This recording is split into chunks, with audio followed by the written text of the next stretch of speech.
CTET अभ्यर्थियों को CBSE के माध्यम से बड़ी खुशखबरी। जी हां साथी, सीटेट अभ्यर्थी को सीबीएसई के माध्यम से बड़ी खुशखबरी प्रदान की गई है। आइए साथी जानते हैं कि आखिर सीटेट अभ्यर्थी को सीबीएसई ने क्या कुछ खुशखबरी दी है। साथ में कह लें तो बहुत सारे सीटेट अभ्यर्थी के माध्यम से सीटेट छात्र छात्राओं के माध्यम से बार बार सीबीएसई को लेटर लिखा जा रहा था ताकि जो है सेंटर की संख्या में बदलाव किया जाए, सेंटर में परिवर्तन किया जाए। ऐसे में साथी सेंटर में परिवर्तन और सेंटर में बदलाव को लेकर के सीबीएसई ने क्या कुछ अपडेट दिया है, इसको भी लेकर के साथी बात करेंगे। साथ में कह लें तो बहुत सारे छात्र छात्रा फॉर्म भरते वक्त जो है उन्होंने अपने स्पेलिंग में मिस्टेक कर दिया या कैटेगरी उन्होंने गलती भर दिया है, डेट ऑफ बर्थ अगर आपने गलती भर दिया या कोई भी चीज फॉर्म भरते वक्त अगर आपने गलती भरा है तो उसका सुधार किस प्रकार से हो जाएगा, इसको लेकर के सीबीएसई के माध्यम से एक बड़ी खुशखबरी साथी प्रदान की गई है।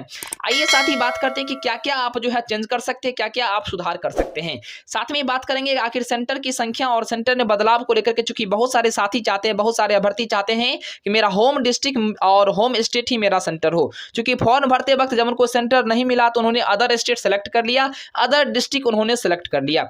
ऐसे में साथी आप कौन कौन चीज परिवर्तन कर सकते हैं, तो साथी मैं आपको बता दूं, अगर आपने कैंडिडेट के नेम में अगर आपने अपना नाम में स्पेलिंग गलती लिखा है तो आप अपना नाम के स्पेलिंग को सही कर सकते हैं। अगर आपने फादर्स के नेम को गलती लिखा है या गलती पहले भी गलती बस जो है हो चुका है, ऐसे में आप फादर के नेम को भी सुधार कर सकते हैं, माँ के नाम को भी आप आसानी से सुधार कर सकते हैं। साथ में साथी अगर आपका जन्म तिथि यानी डेट ऑफ बर्थ भी आपका गलती से अगर गलत सेलेक्ट हो चुका है तो भी आप आसानी से इसे सुधार कर सकते हैं। अगर आपने करस्पॉन्डिंग एड्रेस, जी हाँ साथी, अगर आपने अस्थायी पता गलती लिखा है या आपको सही तरीके से क्या होना चाहिए उसको भी आप आसानी से उसे सुधार कर सकते हैं। उसके बाद साथी अगर पेपर के ऑप्शन में आते हैं तो पेपर के ऑप्शन में आपको आपका कैटेगरी कौन सा, अगर आपने ओबीसी, बीसी या एससी एसटी के अलावा कोई भी अदर कैटेगरी से भी हैं तो आप अपने कैटेगरी को भी आसानी से सुधार कर पाएंगे। साथ में कह लो तो आप हैंडीकैप हैं या नहीं है, इन सारे मुद्दों को भी आप आसानी से साथी सुधार कर पाएंगे।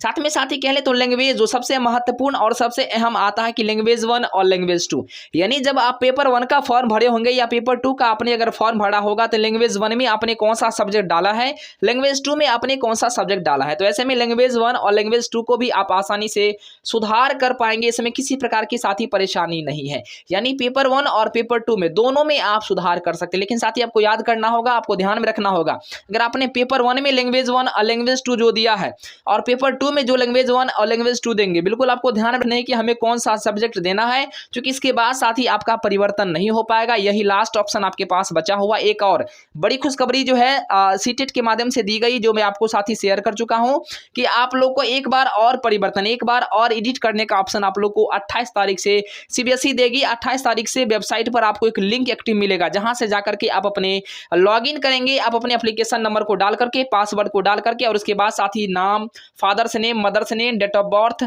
उसके बाद साथ ही लैंग्वेज 1 लैंग्वेज 2 सारी चीजों को आप आसानी से सुधार कर पाएंगे। अब साथी हम लोग बात करते हैं कि बहुत सारे साथी के माध्यम से बार बार जो कमेंट आ रहा था कि बार बार ये जो यानी कहने को मिल रहा था कि सेंटर की संख्या में क्या सीबीएसई बदलाव करेगी या सेंटर परिवर्तन हो सकता है क्या। यानी साथी आपको पता है कि एप्लीकेशन में बहुत सारे अभ्यर्थियों ने, बहुत सारे छात्र छात्राओं ने सेंटर को लेकर के अलग डिस्ट्रिक्ट, अलग स्टेट में उन्होंने सिलेक्ट कर लिया। ऐसे में सीबीएसई को बार बार लेटर मिलने से सीबीएसई के माध्यम से एक बड़ी अपडेट साथी में है, जो मैं आपको बताना चाहूंगा। लगातार सेंटर की संख्या में बदलाव हो सकती है या नहीं। तो जैसा कि साथी आप लोग को स्क्रीन पर दिख रहा होगा, यह जो है सीबीएसई के माध्यम से अपडेट है। ऊपर में जहां पर साथी अंडरलाइन किया हुआ, आप यहां पर गौर से साथी देखेंगे तो आपको दिखाई पड़ रहा होगा, the request for change of examination city will not be accepted in any case. यानी साथी यहां पर कहा जा रहा है कि जो लगातार आवेदन जो आ रहा है लास्ट में एग्जाम सिटी को लेकर के बदलने की जो बातें आ रही है, ऐसे में सीबीएसई के माध्यम से स्पष्ट कहा दिया गया है कि किसी भी परिस्थिति में एग्जाम सेंटर को बदला नहीं जा सकता। जी हाँ साथी, अगर आप भी एग्जाम सेंटर को बदलना चाहते हैं या बदलने की कोशिश कर रहे हैं तो आप ध्यान में रखेंगे कि बिल्कुल आपका एग्जाम सेंटर चेंज नहीं होगा। इसको लेकर के सीबीएसई ने स्पष्ट ही बयान दे दिया है कि centre will not be change any case.